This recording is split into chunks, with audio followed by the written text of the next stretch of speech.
moved into the apartment building on a Tuesday. Nothing strange, nothing memorable. Just a quiet place with thin walls and neighbors who didn't make eye contact. Except one, the man in apartment 3B. I never saw him during the day, not once, but every night, always between 2 o'clock and to 10 a.m. I heard his door unlock, click, pause, creak. The sound was so precise it felt rehearsed. At first, I thought it was just my sleep schedule messing with me. Night noises feel louder when you're half awake. You imagine patterns that aren't there, until I started checking the clock. Every time I heard the door, it read 207 always. I asked the woman downstairs about him, hesitated before answering. Oh, him, she said. He keeps to himself. That's it, I asked. She nodded. You'll get used to it. I didn't. One night, I waited. I sat on my couch with the lights off, pretending to watch TV, eyes fixed on the peephole. At 2:06 a.m., I heard footsteps in the hallway, slow, heavy, careful. At 2:07, his door opened. I leaned closer. The hallway light flickered, and for just a second, I saw him tall to thin, wearing a dark coat even though it was summer. He didn't look tired. He looked empty. Stepped inside his apartment and closed the door gently like he was afraid of waking something up. The smell came next. Not garbage, not smoke, something damp, metallic. The next morning, I checked the hallway. No footprints, no dirt, no sign anyone had come home at all. But the elevator camera was on. When I asked the landlord to review it, he frowned. Camera's been broken for months, he said that night at exactly 2:07 a.m. My door handle moved, just once, and then a whisper from the hallway. I know you're awake. I didn't open the door. I sat frozen on my couch, every muscle locked, staring at the handle like it might turn again on its own. It didn't. For a full minute, I heard his footsteps move away slow, deliberate, like he knew exactly how long to wait. I didn't sleep that night. The next morning, I went straight to the basement where the old security office was. The landlord had said the cameras were broken, but something about his face yesterday told me he was lying or scared. The monitor was on, not flickering, not dusty on. 6 camera feeds glowed on the screen. I scanned the timestamps. Every night at 2:07 a.m., the hallway outside my apartment froze for exactly 3 seconds. Not blacked out, frozen. Then it resumed like nothing happened, except one detail. Apartment 3B's door never opened on camera. It was already open, every single night. I leaned closer to the screen. 2 hours, 6 minutes, and 59 seconds, the hallway was empty. 2 hours, 7 minutes into seconds, he was suddenly standing inside the doorway of 3B, already facing the camera. He wasn't entering, he was arriving. Footage glitched, and for a single frame, his face sharpened. His eyes were too reflective, like an animal caught in headlights. Behind him, inside the apartment, there was no furniture. Just a long, dark hallway that went farther back than the building possibly could. I heard footsteps behind me. I turned. The landlord stood in the doorway, pale and sweaty. You weren't supposed to see that, he said quietly. What is he? I asked. The landlord swallowed. He pays 6 months in cash, he said. He never complains, and people who mind their business stay alive. That night, I packed a bag. I told myself I'd leave before sunset, but at 1:58 a.m., my phone buzzed. Unknown number. TXT, you watch me every night. Tonight, it's my turn. At 2:07 a.m., the power went out, and from inside my apartment, I heard a door open, not the front door, the bedroom. Bedroom door open without a sound, no creak, no click. Just open. I couldn't see inside. The darkness in that room wasn't normal. It looked thick, like it had weight. I held my breath. Then the smell hit me, cold air, wet concrete, and something old, like a place that hadn't seen sunlight in decades. My phone vibrated again. Unknown number. Don't turn on the lights. He doesn't like being seen. I slowly reached for the lamp anyway. The moment my finger touched the switch, tap, tap, tap, footsteps inside my bedroom. Slow, bare, careful, each step closer than the last. I backed toward the wall, my heart pounding so loud I was sure he could hear it. Then I saw it. Shape forming in the doorway, not stepping out and folding. His shadow bent the wrong way, stretching across the floor before his body appeared. His head tilted slightly like he was listening to something behind me. He spoke, but his mouth didn't move. "You've been watching the door instead of the hallway." My throat locked. I'm moving out, I whispered. The lights flickered on by themselves. For half a second, I saw him clearly. It wasn't my neighbor. His face looked copied like someone had tried to recreate a human from memory and failed.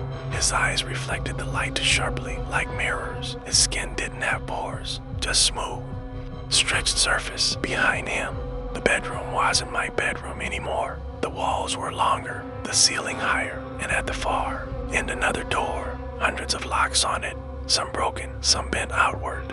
He turned his head toward that door. "You don't belong here," he said softly. "But neither do I." My phone fell from my hand. When it hit the floor, the screen lit up security camera footage. It showed my apartment. Empty. No me. No furniture. Just a hallway. And at the end of it, apartment 3B's door. His voice came from behind me. "You came home tonight," he whispered, "but you didn't come back alone." The door with the locks began to shake, hard. Something was trying to get out. The locked door at the end of the room stopped shaking. Not slowly, instantly, like whatever was inside had realized I was watching. The thing wearing my neighbor's face raised one finger to his lips. "This is the rule I broke," he said.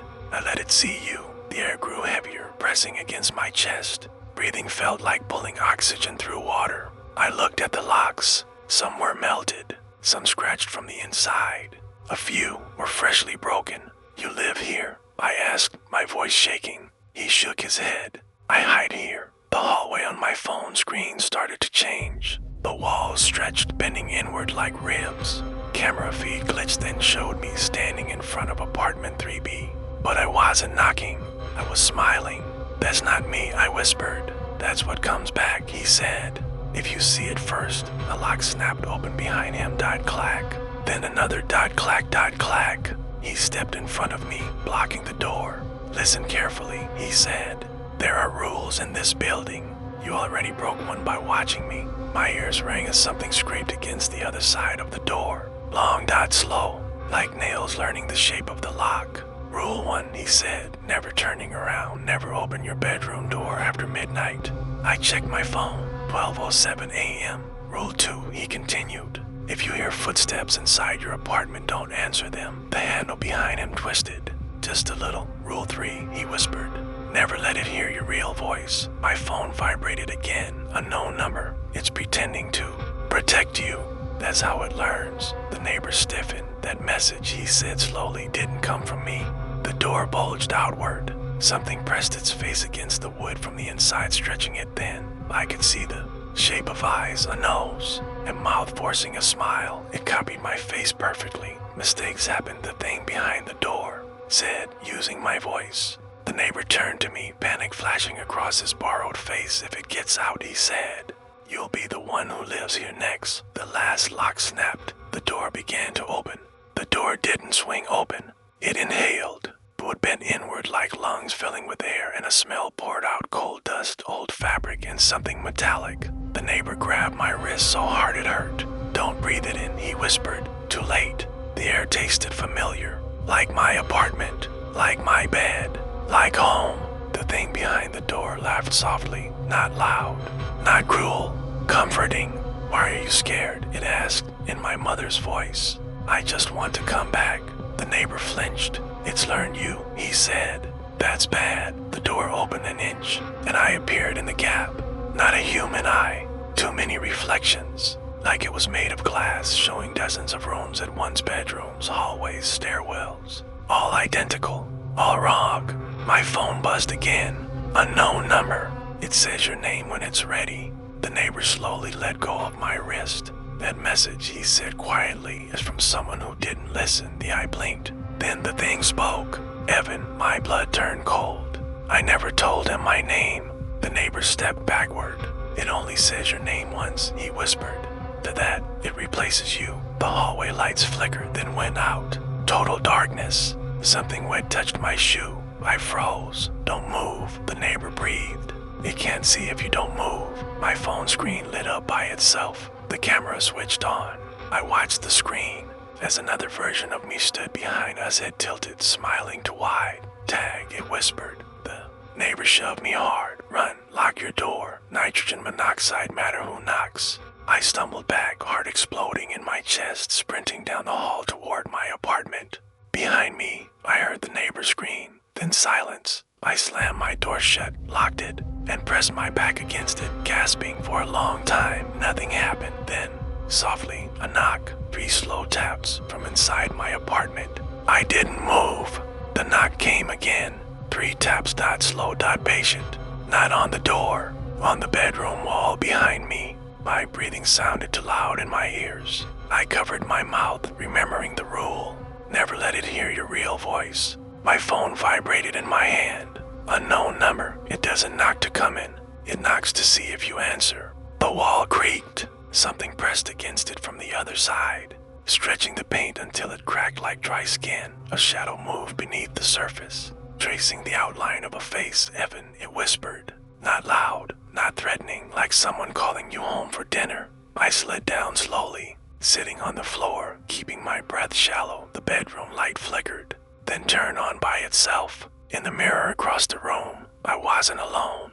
My reflection stood a half second behind me, blinking late, smiling early. I didn't look directly at it. The neighbor's last words echoed in my head. If it gets out, you'll be the one who lives here next. The reflection leaned closer to the glass. You did so well, it said. You followed every rule. The wall knock stopped. The apartment grew quiet. To quiet. Then my phone rang. No number. No caller ID. Just one word on the screen. On the reflection raised its hand. So did I, but mine was shaking. The lights went out. The call answered itself. And somewhere in the building, I heard my own voice say, I'm here.